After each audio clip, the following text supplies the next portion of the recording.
South Dakota artists. They're painters, writers, actors, sculptors, weavers, musicians, and dancers. They've always been with us. In a hard land where life's essentials couldn't always be taken for granted, the arts were always part of life, and in fact, considered essentials themselves. The first Dakota town builders viewed the arts as a statement that their communities were no longer just camps or settlements, but full-fledged towns to call home. Early South Dakotans made certain the arts were part of their children's schooling. They seemed to sense what scientific studies today prove: music and other arts enhance all learning. It's also a fact, backed by studies and put into practice across South Dakota, that the arts are powerful in reaching youth considered at risk, and for all children living in a society that increasingly tells them they are what they buy. The arts suggest they can be what they achieve and create.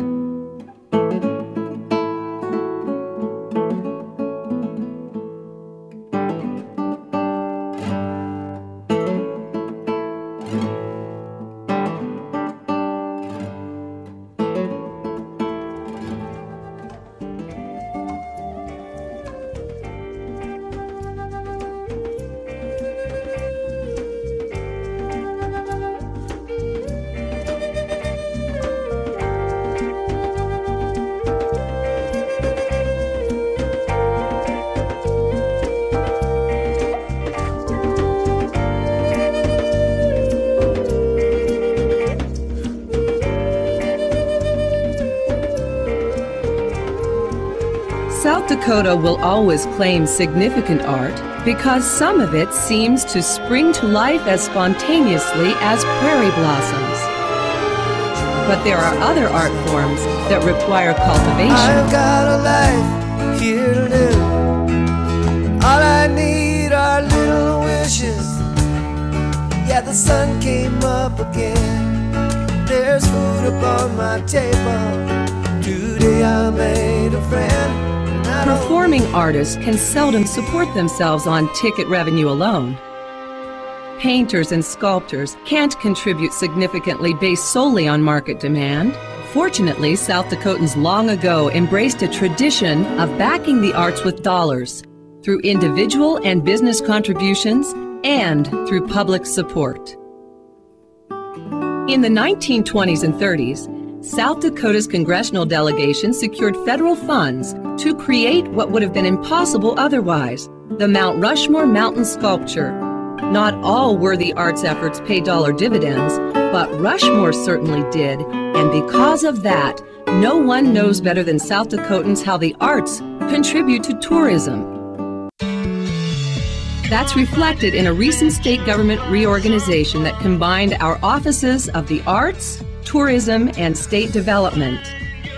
Like those original town builders more than a century ago, municipal leaders today know communities attracting new residents and industries all boast a quality of life. Without exception, the arts are part of the formula.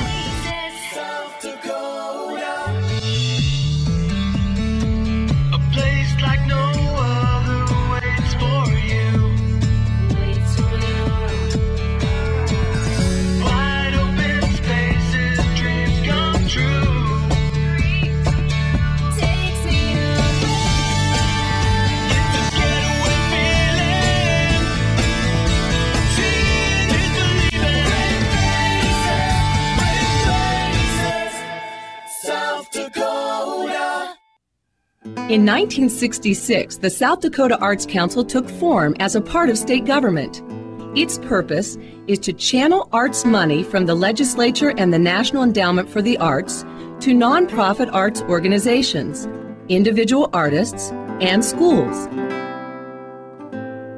No part of our state is too remote, and no part of our population is too small or isolated for South Dakota Arts Council programming.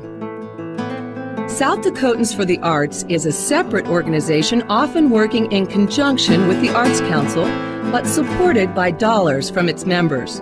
For individuals committed to seeing the arts thrive in many forms across our state, joining South Dakotans for the Arts is a must. What a legacy! L. Frank Baum, Harvey Dunn, Laura Ingalls Wilder, Oscar Howe, Gutzon Borglum, Korchak Julkowski, White Eagle, Gordy Pratt, Discovery Mime Theater, Dallas Chief Eagle, Dick Termes, Christopher Robin Johnson, South Dakota Symphony Orchestra, Black Hills Symphony Orchestra, Prairie Repertory Theater, Black Hills Playhouse, and Children's Theater Company of South Dakota. Give the arts a try yourself as a performer or creator, and you're building on the legacy. The same is true when you attend a play or concert, or shop at a gallery, or volunteer time at an art festival.